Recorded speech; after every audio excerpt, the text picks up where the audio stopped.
Hello student, my name is Suraj Kumar. Today discuss some important questions and first question you see in the screen.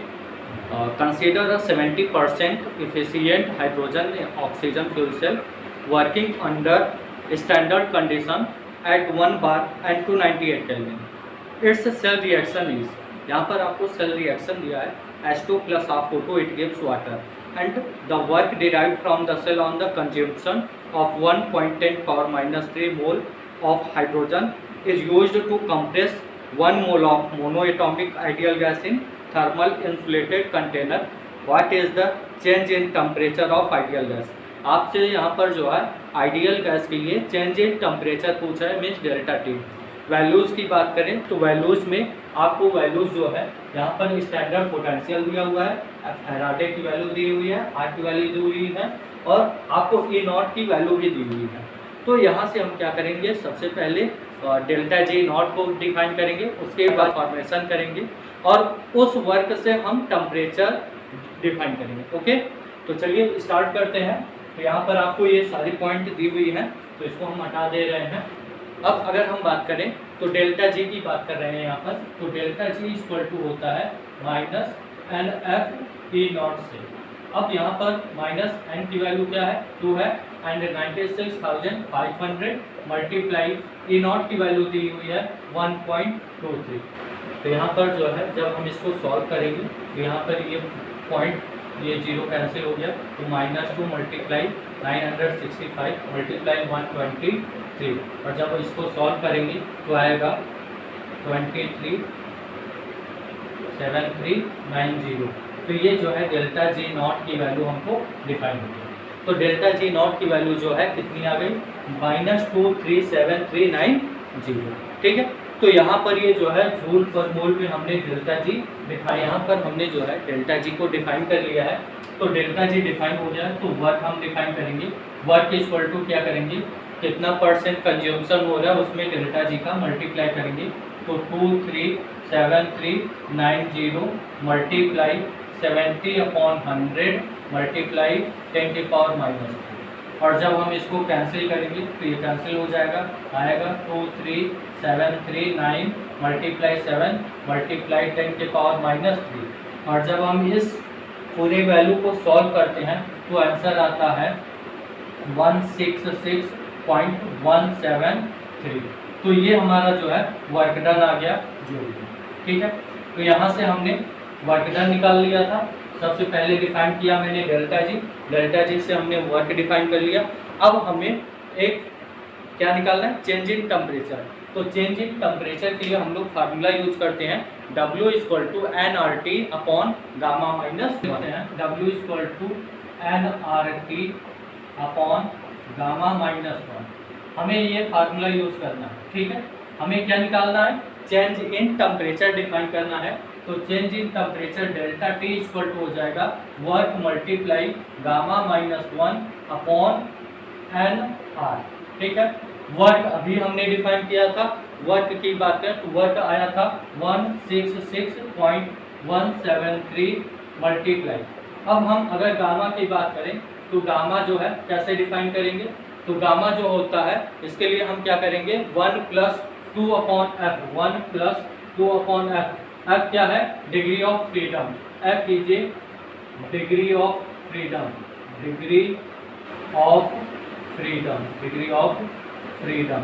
ठीक है, अब यहाँ पर F की value 3 है, 1 + 2/3 और जब इसको सॉल्व करेंगे तो गामा की वैल्यू आएगी 5/3। तो यहाँ पर क्या रखेंगे, 5/3 - 1 अपॉन में n की वैल्यू 1 मल्टीप्लाई r की वैल्यू अगर हम देखें तो r की वैल्यू हमको दी गई थी, कितनी दी गई थी, 8.314। ठीक है, तो अब यहाँ पर इसको अगर हम सॉल्व करेंगे 166.173 मल्टीप्लाई तो ये क्या आ जाएगा, 2/3 आ जाएगा अपॉन में 8.314 आ जाएगा। अब अगर हम इसको डिवाइड करें 8.314 से इसको तो अप्रॉक्सीमेटली 20 आएगा। ठीक है, तो यहाँ पर आ जाएगा 20 मल्टीप्लाई 2/3। तो जब इसको सॉल्व करेंगे तो 40/3 आ जाएगा। तो जो हमारा डेल्टा टी आ जाएगा डेल्टा टी इक्वल टू कितना आ गया 40/3, और जब इसको डिवाइड करेंगे तो कितना आ जाएगा 13.33 केल्विन। ये हमारा डेल्टा टी का टेम्परेचर आ गया, ये डेल्टा टी आ गया हमारा, ठीक है, चेंज इन टेम्परेचर। ओके,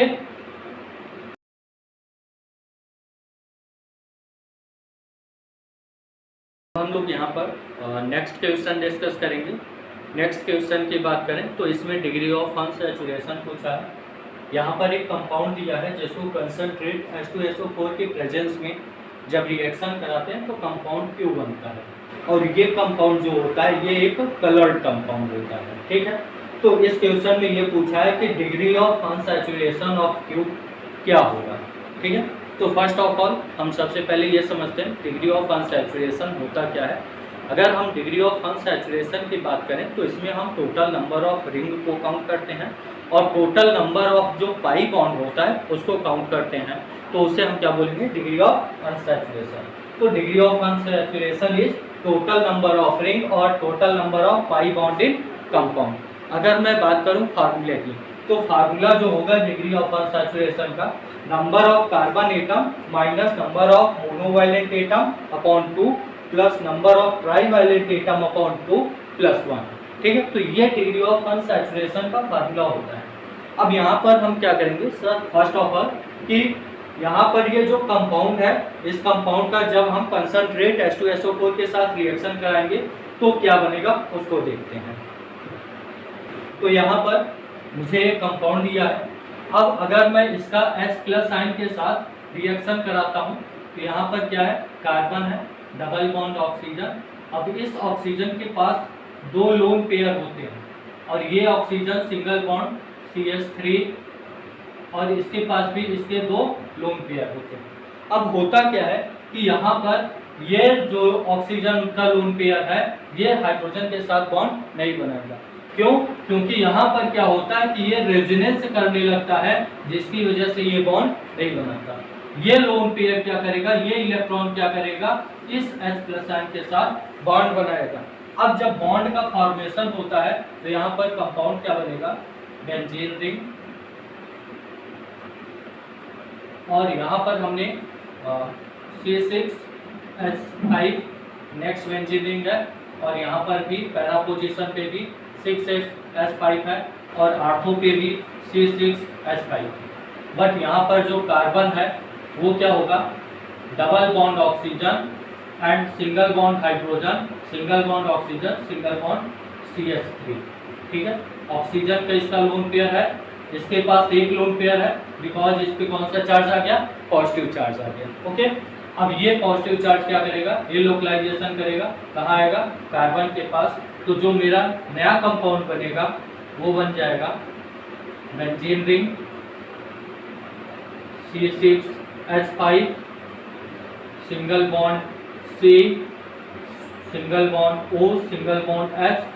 जब ये पॉजिटिव चार्ज इस कार्बन पर डीलोकलाइजेशन होता है तो यहाँ पर क्या होता है ये बॉन्ड ब्रेक होगा और यहाँ पर कौन सा चार्ज आ जाएगा पॉजिटिव चार्ज आ जाएगा, single bond O single bond H।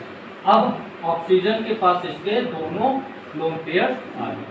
बाकी यहाँ पर हमारा जो बेंजीन रिंग है वो लगा रहेगा यहाँ पर अभी आर्थो और पैरा पोजीशन पर। अब होगा क्या है ये जो पॉजिटिव चार्ज है ये कार्बन जो है इस बेंजीन रिंग से बॉन्ड बनाने की कोशिश करेगा। तो यहाँ पर जो नया प्रोडक्ट बनता है वो ये बनता है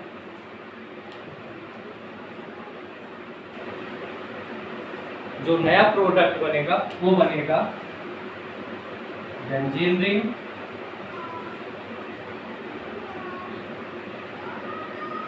single bond C O single bond H single bond O single bond CH3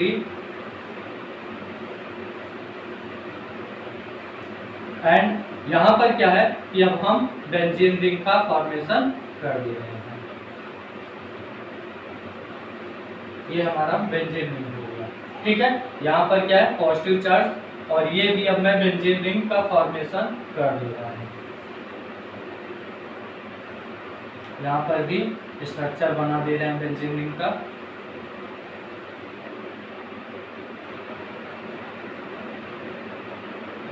अब यहाँ पर क्या है कि ये पॉजिटिव चार्ज क्या करेगा, या तो इस कार्बन से बॉन्ड बनाने की कोशिश करेगा या तो इससे। अब अगर ये कार्बन इस कार्बन के साथ बॉन्ड बनाने की कोशिश करेगा तो जो रिंग बन रहा है, जो कार्बन की रिंग बन रही है वो 4 कार्बन की बन रही है। लेकिन अगर यही कार्बन इस कार्बन के साथ रिंग बना रहा है तो यही रिंग जो है 5 कार्बन का बन रहा है। अगर हम स्टेबिलिटी की देखें तो जो स्टेबिलिटी होता है वो 5 कार्बन का स्टेबल होगा, ज़्यादा स्टेबल होगा 4 कार्बन से। तो यहाँ पर हम 4 कार्बन की जो है पॉसिबिलिटीज नहीं बनाएंगे। तो जो हमारी रिंग बनेगी वो कितने कार्बन की बनेगी, 5 कार्बन की बनेगी। तो यहाँ पर ये क्या होगा, जब ये रिंग बना लेगा तो ये पॉजिटिव चार्ज क्या होगा, हट जाएगा। अब इसमें क्या होगा कि ये ऑक्सीजन, ये हाइड्रोजन ब्रेक होगा और यहाँ से क्या निकलेगा, मैथिल एल्कोहल का फॉर्मेशन होगा। CH3OH मैथिल एल्कोहल जो है फॉर्मेशन होगा साइड प्रोडक्ट के फॉर्म में। तो यहाँ पर जो हमारा एक नया प्रोडक्ट बनेगा वो बनेगा बेंजीन रिंग,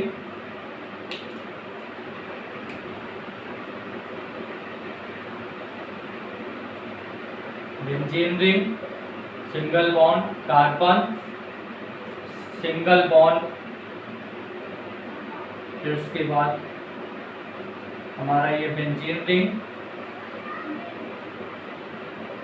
एंड एक बेंजीन रिंग हमारा यहाँ पर है and next benzene ring is here. ठीक, अब यहाँ पर जो है बचा क्या, केवल ऑक्सीजन। तो डबल बॉन्ड ऑक्सीजन का हम फॉर्मेशन करेंगे। अब ये एक जो क्यू प्रोडक्ट है उसका फॉर्मेशन हो गया है यहाँ पर। अब हमें यहाँ पर क्या देखना है, डिग्री ऑफ अनसैचुरेशन डिफाइन करना है। तो डिग्री ऑफ अनसैचुरेशन के लिए मैंने एक फार्मूला बताया था। फार्मूला क्या है देखिएगा, degree of unsaturation equal to number of carbon atom minus number of monovalent atom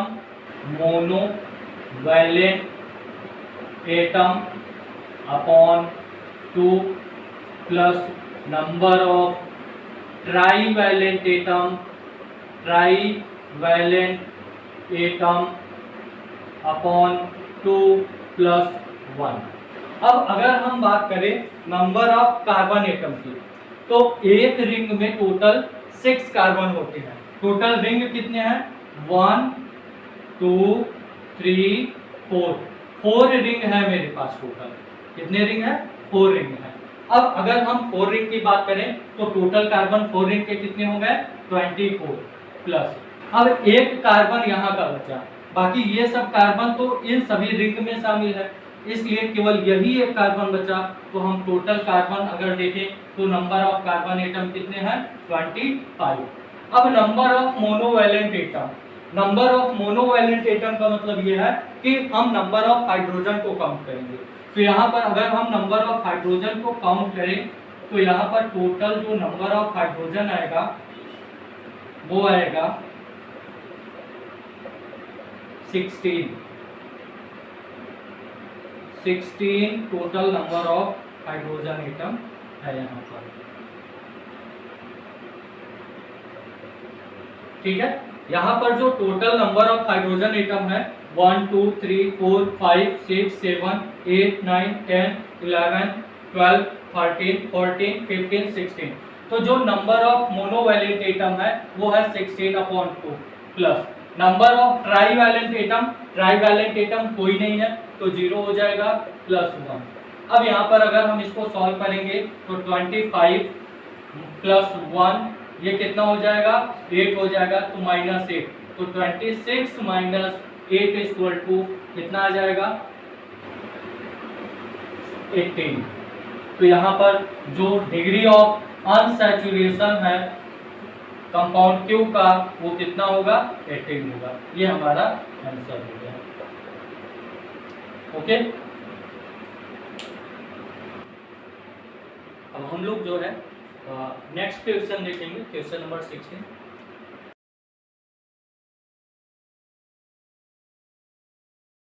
यहाँ पर क्या दिया है कि हमको एक रिएक्शन दिया है, aluminium is react with sulphuric acid, और ये फॉर्मेशन करता है एल्युमिनियम सल्फेट और हाइड्रोजन गैस का। और यहाँ पर हमको मास ऑफ एल्युमिनियम दिया है 5.4 ग्राम, वॉल्यूम दिया है सल्फ्यूरिक एसिड का 50 ml, इसको कन्वर्ट किया हमने लीटर में, और कंसंट्रेशन ऑफ सल्फ्यूरिक एसिड दिया है 5.0 मोलैरिटी। एंड अगर हम बात करें वॉल्यूम ऑफ हाइड्रोजन का, तो हमसे वॉल्यूम ऑफ हाइड्रोजन डिफाइन करना है, यही पूछ रहा है कि वॉल्यूम ऑफ हाइड्रोजन क्या होगा। टेम्परेचर दिया है 300 केल्विन, प्रेशर दिया है 1 atm, और आर की वैल्यू दी हुई है 0.082। तो फर्स्ट ऑफ ऑल हम क्या करेंगे कि इस रिएक्शन को बैलेंस करेंगे। यहाँ पर देखें तो यहाँ पर 2 एल्युमिनियम है, यहाँ पर हमने 2 का मल्टीप्लाई कर दिया, यहाँ पर 3 मोल सल्फेट एसिड है, तो यहाँ पर 3 का मल्टीप्लाई किया, तो हमारा रिएक्शन क्या हो गया, बैलेंस हो गया।